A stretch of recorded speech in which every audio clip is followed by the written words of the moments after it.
Hi, welcome back to the installation of Hadoop. In our previous video, we have seen how to install Hadoop on a Pseudomod cluster. In this video, we'll be seeing how to configure your Hadoop cluster so that your Pseudomod cluster will be up and running. Yeah. So till this moment, till this particular point, we have installed Hadoop. Now we got to do something like configure our Hadoop. In order to configure your Hadoop, first thing you got to do is you got to export your Hadoop home as well as Java home in your .bash rc file. .bash rc is like a profile setter for individual user. Okay, what I'll do is something like vi.bash rc. I'll open this file and then I'll set my Hadoop home as well as Java home. See here, I've set my Hadoop home here using which is my user lib Hadoop, and I have set my Java home which is my user local JDK 1.6.0.330. yeah.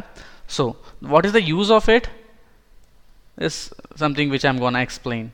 See here, I have something like a requirement where I got to use something like Hadoop home. So I don't need to type something like user lib Hadoop or something. I'll use something like Hadoop underscore home. Yeah.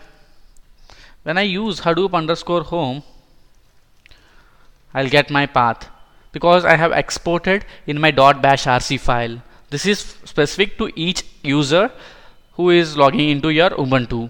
Next, once I am done with my exporting of your Java home and Hadoop home, what I'll do is I'll go to something called user lib Hadoop conf path. Okay, so when I go to this path, user lib Hadoop conf path, I'll have something like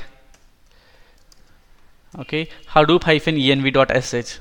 So if Hadoop while running some ecosystem components or something, if it wants Java home, it don't need to refer to user local JDK 1.60 it will simply refer to something called Java underscore home, because we are exporting this Java underscore home in my hadoop-env.sh.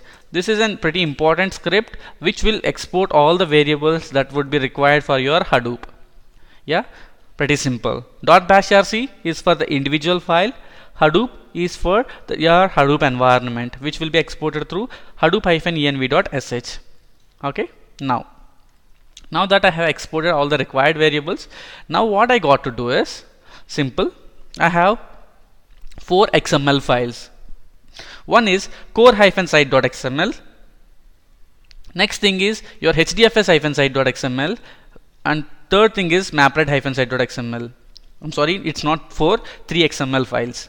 Okay, so what are these 3 XML files, and why are we gonna put all these all these properties there? It's simple.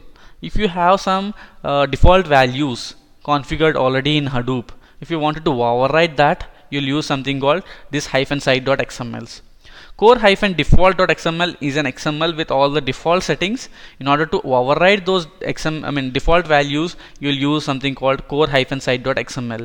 In this core-site.xml, we are overriding a property for temp directory to user lib Hadoop temp path. Similarly, I wanted my file system name as localhost and the port number as 8020. So even that I am exporting in core-site.xml. So where will this core-site.xml will be present is in your user lib Hadoop conf path. You'll have your core-site.xml. If you are installing your Hadoop cluster for the first time, you'll have this core-site.xml as empty with something like this without.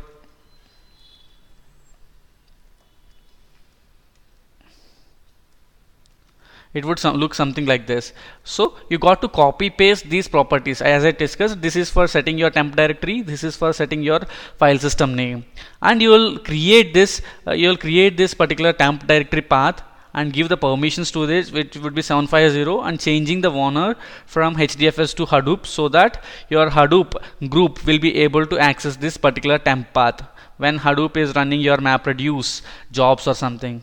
So core-site.xml is basically to override the properties that are present in your core-default.xml. Similarly, we have something called, in this particular thing you will be configuring your core-site.xml. Once you copy, you'll have something like this. Yeah, and then similarly we have something like MapRead-site.xml, which will have the properties,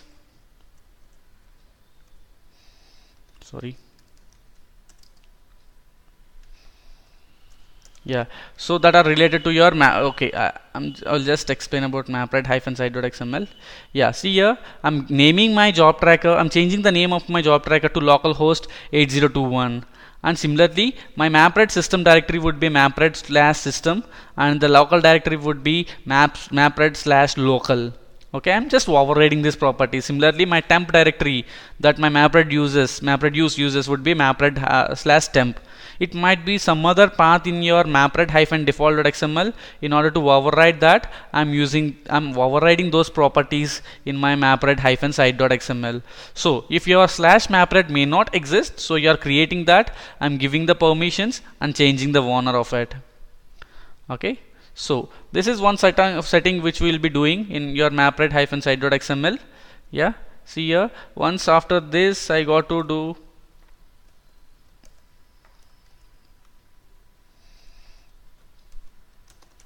yeah, once after this what I got to do is I got to create this MapRead directory, because that may or may not exist. Okay, because I have already created it, it is saying that it's already exists. If it is not existing, you got to create it and then change the permissions and change the owner as well. Yeah, so similarly I have something like hdfs-site.xml. Even here you are gonna replace the properties that are present in hdfs-default.xml, which are like DFS permissions, like file system permissions. I am setting it to false. I am not having any security as it's my pseudo-mode cluster. If you wanted to give some permissions, you got to set it as yes. Okay, and I have something like name node storage. All the name node related data will be stored here. That means the metadata will be stored here, and all those data nodes, the slaves, would be storing their data in storage/data. And replication factor, we know that default replication factor in Hadoop is 3. I am overriding that particular factor to 1 because it's a pseudo-mode cluster. I don't want my copies to be replicated to 3 factor, so I'm just taking as a single factor, which is like 1. Yeah, so that's it. I'm done with my configuration settings. I've explained all the configuration settings that we got to do for your pseudo-mode installation. Yeah, and then soon after the configuration settings, you got to format your name node. Yeah, for that you got to go to something like userlib hadoop bin. This is my path. Okay, and going here, I'll just format my name node with something like sudo -u hdfs hadoop name node -format. Yeah, this would format my name node and reorganize the structure of name node. Reformat the storage name. Yes, my name node has been formatted. Now what am I going to do? I'm going to run all my daemons, bring up all my daemons, because daemon is something which has to be brought up manually so that it will exist as soon as until your server is existing. I'm just bringing up all the servers one by one. Okay, so with this it will start my name node and then finally my secondary name node. It should bring up my secondary name node, and then I'm using something like I'm initializing all this init.d. It would do nothing, like it would initialize the daemons. Okay, and now I'm done with my secondary name node. Now I'm starting my job tracker, and then I would start my data node and then my task tracker. You got to do these things one by one. Okay, my data node is starting, and then finally my task tracker. So with this, your Hadoop cluster should be up and running. Okay, you have started all the daemons. Okay, so in order to check whether your all the daemons are running or not, you can use something like netstat -pt len. It would give you all the port numbers. So if you could see here, 50070 would be a port number for your name node, 50030 would be your job tracker, and 50060 would be for your task tracker. If you are able to find this, and if you see here 8020, which is the port number for your local file system, so all the ports are open, which shows that your Hadoop cluster is up and running with all the daemons. Okay, so this is how you install your Hadoop cluster in your sudo mode.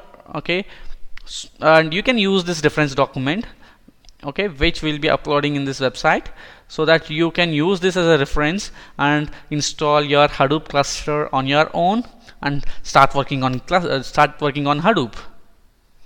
Hope this helps you to set up your own cluster. Thank you so much guys for watching this video, and bye bye.